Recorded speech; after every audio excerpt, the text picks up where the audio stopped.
పెద్దలందరికీ నా నమస్కారాలు. సుదర్శన్ సార్ కానీ, విద్యాసాగర్ సార్ కానీ, మాడభూషి శ్రీధర్ సార్ కానీ. మాడభూషి శ్రీధర్ గారు నాకు ఈనాడు జర్నలిజం స్కూల్లో ఉన్నప్పుడు పాఠాలు చెప్పిన గురువు గారు. సో ఆయనతో పాటు ఈ వేదిక పంచుకోవడం చాలా ఆనందంగా ఉంది. ఇంత పెద్దవాళ్ళ ముందు నేను మాట్లాడడము, ఆ అవకాశం నాకు రావడము, ఇట్స్ ఏ హానర్. ముఖ్యంగా ఇదొక జర్నలిస్ట్కి సంబంధించిన బుక్. ఒక జర్నలిజం కెరియర్లో పడ్డ స్ట్రగుల్, నిజం కోసం నిలబడ్డందుకు ఆయన జీవితం ఎలా మారింది, అంటే ఎమర్జెన్సీ అని అనకూడదు కానీ 1975 ఎమర్జెన్సీ టైంలో ఎట్లాంటి పరిస్థితి ఉంది, ఇప్పుడు మళ్ళీ ఆయన 2 సార్లు అరెస్ట్ అయినప్పుడు ఆయన జీవితము ఎట్లా ఉండింది. విద్యార్థి దశలో ఉన్నప్పుడు ఎమర్జెన్సీ టైంలో ప్రబీర్ పుర్కాయస్తా జేఎన్యూ స్టూడెంట్గా ఉంటారు. ఆయన్ని పోలీసులు ఏకంగా డిఐజీ వచ్చి నేరుగా ఆయన ఒక స్టూడెంట్స్తో మాట్లాడుతూ ఉంటే అక్కడి నుంచి లిఫ్ట్ చేసుకొని కిడ్నాప్ చేసుకొని ఎత్తుకెళ్ళిపోతారు. అట్లాంటి సిచ్యువేషన్లో ఆయన యాక్చువల్గా వేరే వాళ్ళ కోసం వచ్చారు. Welcome Harigopal sir. హరిగోపాల్ గారు వచ్చారు, స్వాగతం.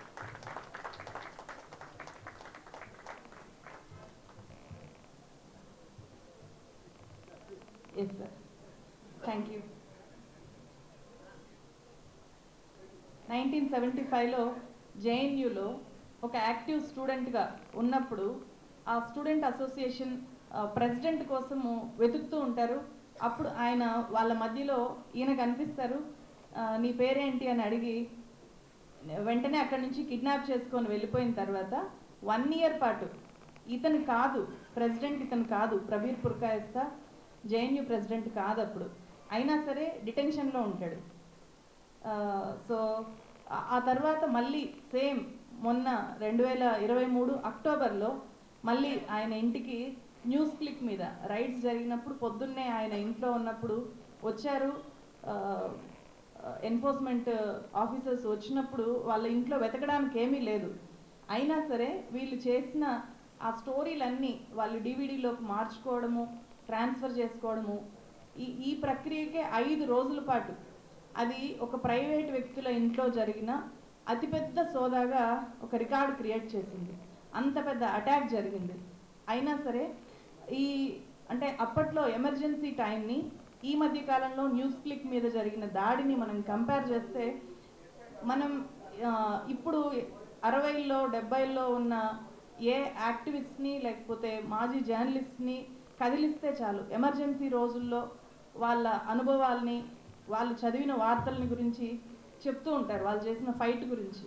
కానీ ఇప్పుడు అంతకంటే తీవ్ర స్థాయిలో అణచివేత ఉన్నా, అంతకంటే తీవ్ర స్థాయిలో వాక్ స్వాతంత్రం మీద దాడి కొనసాగుతున్నా ఎందుకు ఎవరు బయటికి రారు, ఎందుకు ఎవరు క్వశ్చన్ చేయరు అనేది ఒక జర్నలిస్ట్గా నాకు పెద్ద క్వశ్చన్ మార్క్. ఫస్ట్ ఒక నిజం మాట్లాడడానికి ఎందుకు ఇంత భయం ఉంది సమాజంలో? ఎందుకంటే అది నేను చేస్తున్న పని ఒక ఇండిపెండెంట్ జర్నలిస్ట్గా నాకు నచ్చే అంశాల మీద నాకు నచ్చినప్పుడు నేను మాట్లాడుతూ ఉంటాను. నేను వాటిని వీడియోస్ రూపంలో మీ ముందుకు తీసుకొని వస్తూ ఉంటాను. అది చాలా పెద్ద పనేం కాదు. ఒక జర్నలిస్ట్గా మినిమం నా స్థాయిలో నేను చేస్తున్న పని, దానికి వచ్చిన గుర్తింపు చాలా ఎక్కువ. దాన్ని సమాజంలో దాని మీద జరుగుతున్న దాడి కూడా చాలా ఎక్కువ. సో ఈ రెండిటికి కారణం ఏంటి అంటే, జర్నలిజంలోకి వచ్చే వాళ్ళు తగ్గిపోతున్నారు, వచ్చినా కూడా నిజమైన జర్నలిస్టులుగా కొనసాగుతున్న వాళ్ళు ఇంకా తగ్గిపోతున్నారు. ఇన్వెస్టిగేషన్ జర్నలిజం అనేది పూర్తిగా చచ్చిపోయిన రోజుల్లో ఈరోజు మనం బతుకుతున్నాం. అందుకే అందరికీ తెలిసిన వార్తని మనం ఏదైతే గోధి మీడియా అని చెప్పుకుంటామో, సోకాల్డ్ అధికారుల ఒళ్ళో కూర్చొని మీడియా వార్తలు ప్రజెంట్ చేసే మీడియా, ఆ మీడియాలో రాని వార్తల్ని సోషల్ మీడియాలోనో లేకపోతే ఇంకేదైనా పెద్ద ఇన్సిడెంట్ జరిగితే దాని మీద జస్ట్ ఉన్నది ఉన్నట్లు చెప్తేనే విపరీతంగా గుర్తింపు వస్తుంది నాలాంటి వాళ్ళకి. సో అట్లాంటిది పెద్ద పెద్ద కుంభకోణాలు జరుగుతున్నాయి, మన చుట్టూ పెద్ద కబ్జాలు జరుగుతున్నాయి, చెప్పలేనంత స్థాయిలో దోపిడీ జరుగుతోంది. అయినా సరే జర్నలిస్టులు రాయలేకపోతున్నారు. ఎందుకు అంటే మన చుట్టూ ఆవరించున్న ఒక భయంకరమైన భయం. ఉన్నది చెప్పాలంటే కూడా భయం.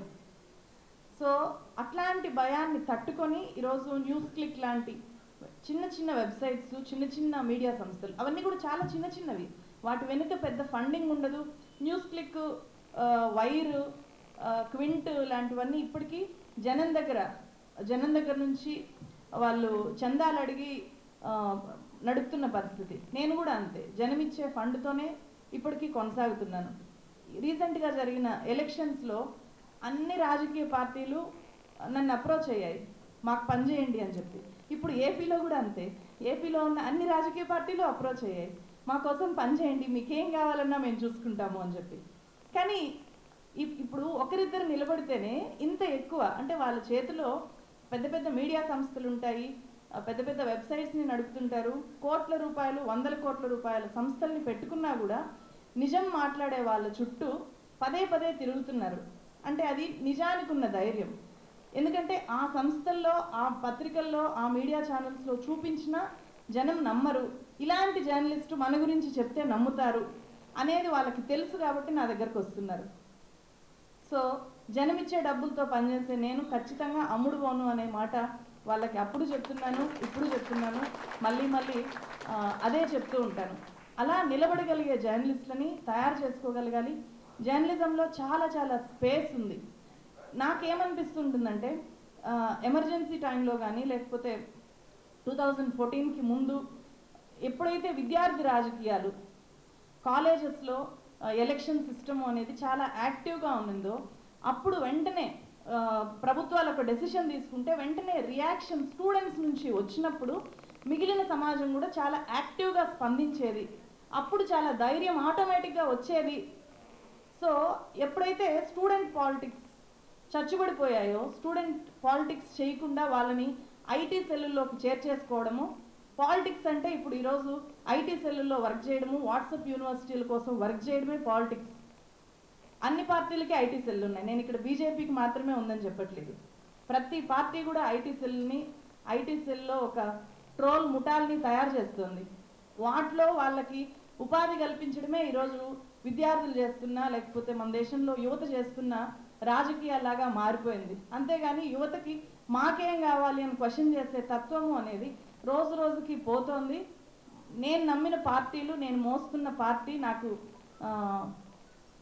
ఆ రోజుకో లేకపోతే ఆ నెలకో కొన్ని డబ్బులు ఇచ్చే పార్టీకి, ఆ నాయకుడికి ఏమీ అవ్వకుండా చూసుకోవడము, అతని మీద ఎవరైనా ఏ జర్నలిస్టో ఇంకెవరైనా ఏదన్నా అంటే వాళ్ళ మీద ట్రోల్స్ చేయడము, దాడులు చేయడము, ఇదే ఈరోజు దీంట్లో ఈ ఒక విషవలయంలో యువతని బిజీగా చేసేస్తున్నారు. అది కాకుండా మళ్ళీ విద్యార్థి రాజకీయాలు ఎప్పుడైతే యాక్టివ్ అవుతాయో అది మళ్ళీ సొసైటీకి ఒక ధైర్యాన్ని ఇస్తుంది అని చెప్పి నాకు అనిపిస్తుంది. అందుకే మనకు ప్రబీర్ పుర్కాయస్తా కానీ, లేకపోతే జేఎన్యూలోనే ఎక్కువ పొలిటీషియన్స్ ఎందుకు అయ్యారు అంటే మనకు తెలిసిందే కదా, అక్కడ ఇప్పటికీ ఎలక్షన్ సిస్టమ్ ఉంది. ఇక్కడ మనకు ఓయూలో కూడా ఎక్కువ వాయిస్ వినిపిస్తున్న స్టూడెంట్స్ మనకు కనిపిస్తారు, విద్యార్థి నాయకులు కనిపిస్తారు, అక్కడ నుంచి వచ్చిన లీడర్షిప్ కనిపిస్తుంది. అక్కడ ఒక అలజడి మొదలైతే సమాజం ఆటోమేటిక్గా స్పందిస్తుంది. ఎస్, వాళ్ళు అక్కడ మాట్లాడుతున్నారు, మనం మాట్లాడితే తప్పేం లేదు అనే ధైర్యము స్టూడెంట్స్ వైపు నుంచి లేకపోతే మేధావి వర్గం నుంచి వచ్చినప్పుడు సామాన్యులు స్పందిస్తారు. వీళ్ళ ఇద్దరిని ఎప్పుడైతే సిస్టమ్, అధికారంలో ఉండే వాళ్ళు సైలెంట్ చేసేస్తున్నారో అప్పుడు అది ఎంత పెద్ద సమస్య అయినా సరే ఎవరు పట్టించుకోరు. మొత్తం దేశాన్నంతా అదానీకో అంబానీకో రాసి చేసినా కూడా సామాన్య జనం రోడ్ల మీదకి వచ్చే పరిస్థితి ఎప్పుడూ ఉండదు. విద్యార్థులు యాక్టివ్గా లేనప్పుడు, మేధావులు జైలులోకి వెళ్ళిపోయినప్పుడు మొత్తం దేశమంతా లూటీ చేయబడినా కూడా ఎవరు ధైర్యంగా ముందుకు వచ్చే పరిస్థితి ఉండదు. సో అట్లాంటి విద్యార్థులు బయటికి రావాలి, విద్యార్థులు మీడియాలోకి రావాలి, ఉన్న చిన్న చిన్న వాయిస్లకి మద్దతు ఇచ్చి అండగా నిలబడము, సోషల్ మీడియాలో ఎవరైనా యాక్టివ్గా ఉంటే వాళ్ళని సపోర్ట్ చేయడము, వాళ్ళ మీద దాడి చేస్తుంటే అట్లీస్ట్ వాళ్ళకి మద్దతునివ్వడము అనేది ఖచ్చితంగా ప్రతి ఒక్కరూ అట్లీస్ట్ చేయాల్సిన పని అని అనుకుంటున్నాను. సో ప్రబీర్ పుర్కాయస్తా పుస్తకం నేను కంప్లీట్గా చదవలేదు, చదివినంత వరకు అంటే నన్ను నేను మళ్ళీ చదువుకున్నట్టు అనిపించింది. ఆయన పడ్డ అన్ని పడకపోయినా చాలా వరకు జర్నలిస్టులు క్వశ్చన్ చేయడానికి నిలబడ్డ జర్నలిస్టులు అందరి పరిస్థితి ఒకేలాగా ఉంటుంది. సో ఎక్కువ మంది క్వశ్చన్ చేయడానికి సిద్ధంగా నిలబడ్డప్పుడు ఈ పరిస్థితిలో మార్పు వస్తుంది అని నేను బలంగా నమ్ముతున్నాను. నాకు ఈ అవకాశం ఇచ్చిన మీ అందరికీ, ఓపికగా విన్న అందరికీ ధన్యవాదాలు. Thank you so much.